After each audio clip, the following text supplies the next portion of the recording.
Hi friends. ఈ వీడియోలో ఏం చెప్పబోతున్నానంటే గిట్‌హబ్‌లో అకౌంట్ ఎలా క్రియేట్ చేసుకోవాలి? అండ్ క్రియేట్ చేసుకున్న తర్వాత ఒక రిపోజిటరీ ఎలా క్రియేట్ చేసుకొని దాన్ని మన ఫ్రెండ్స్‌తో ఎలా షేర్ చేయాలి? అన్న దాని గురించి చెప్పబోతున్నాననమాట. ఆల్రెడీ గిట్‌హబ్ అంటే ఏంటిది? ఎందుకు యూజ్ చేయాలి? అన్న దాని గురించి నేను చెప్పా. ఆ లింక్ నేను డిస్క్రిప్షన్‌లో ఇస్తా. అది ఫస్ట్ చూడండి. ఒకవేళ గిట్‌హబ్ గురించి తెలియకపోతే అక్కడ క్లియర్‌గా ఎక్స్‌ప్లనేషన్ ఇచ్చా. ఒకవేళ తెలిస్తే ఇక్కడికొచ్చేసేయండి. ఫస్ట్ ఎలా అంటే గిట్‌హబ్.కామ్‌కి వస్తామనమాట. ఇక్కడికొచ్చిన తర్వాత సైన్ అప్ అనమాట. సైన్ అప్ మీద క్లిక్ చేస్తే ఇక్కడ అడిగిద్దనమాట. బేసిక్ మీ user name, user name sorry.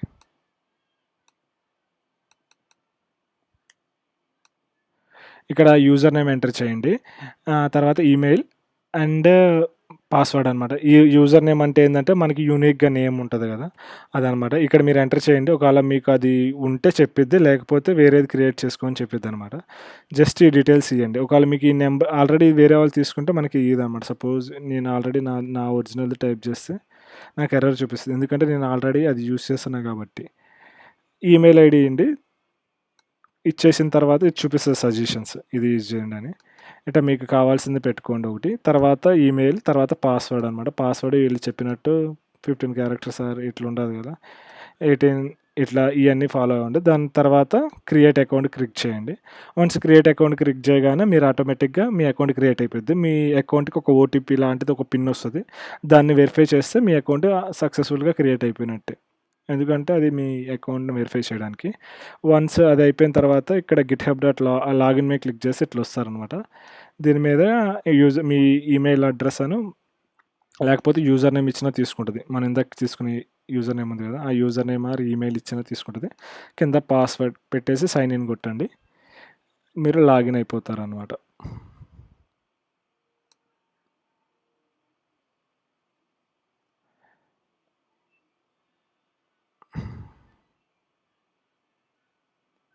So, once login అవ్వగానే ఆల్రెడీ నేను ఆల్రెడీ నాది పాత అకౌంట్ కాబట్టి ఇట్లా వస్తదనమాట. ఒకవేళ మీది కొత్త అకౌంట్ అయితే ఐ థింక్ నో రిపోజిటరీ అని వస్తది. అప్పుడు మీరు ఇక్కడ కొత్త రిపోజిటరీ క్రియేట్ చేయడానికి ఏందంటే ఎయిదర్ ఇక్కడ ప్లస్ బటన్ అయినా క్లిక్ చేయండి. లేకపోతే ఇక్కడ న్యూ ఉంది కదా! సో, ఈ రెండిట్లో ఏదో ఒకటి క్లిక్ చేయండి. ఇక్కడైతే అందరికి వస్తది కదా!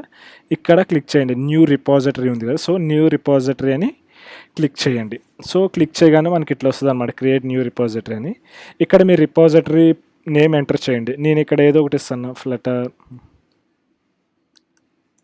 తెలుగు ట్యుటోరియల్ అని ఇస్తాను. తెలుగు గిట్ ట్యుటోరియల్స్ అని ఇస్తాను. సో, ఇక్కడ మీరు ఏదో ఒక నేమ్ ఇచ్చుకోండి. నేమ్ ఇక్కడ స్పేస్ బదులు అండర్ స్కోర్ యూజ్ చేయండి. బెటర్ నేమ్ చదవడానికి యూజ్ ఉండి లేకపోతే ఐఫన్ యూజ్ చేయండి.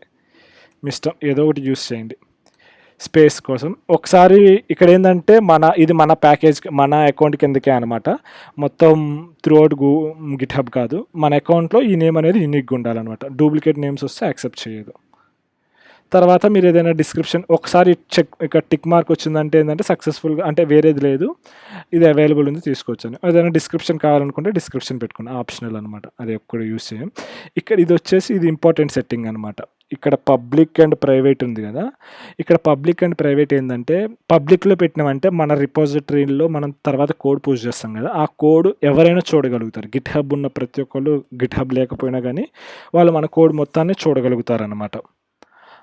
మీరు ఎప్పుడైతే అంటే మీ దాంట్లో పబ్లిక్‌గా పెట్టాలి అందరూ చూడొచ్చు అనుకున్నప్పుడు ఇది పెట్టండి. అందరంటే ఎంటైర్ వరల్డ్ అనమాట. మీ టీము సమ్‌వన్ కాదు. ఎంటైర్ వరల్డ్ మొత్తం చూడొచ్చు మీ కోడ్.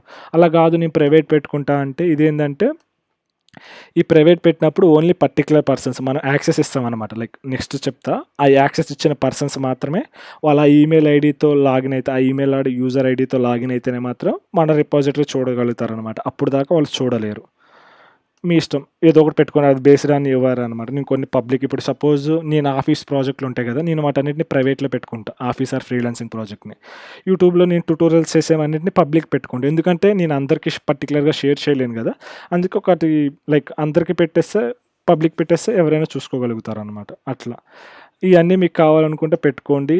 లేదనుకుంటే లైట్ తీసుకోండి. మీ ఇష్టం అనమాట అది.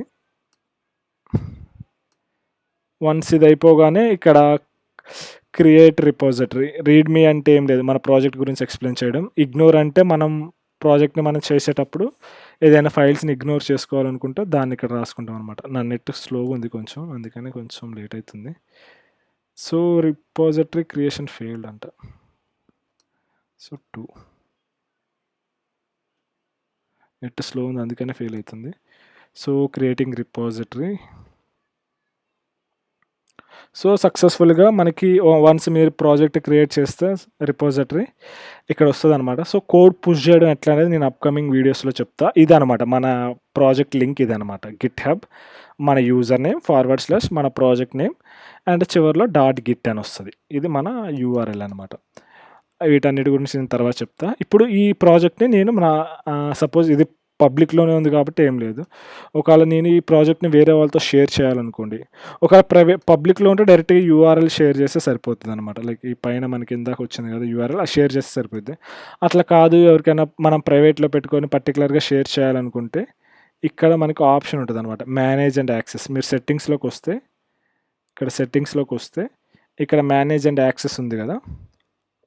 సో ఈ మేనేజ్ అండ్ యాక్సెస్కి వచ్చిన తర్వాత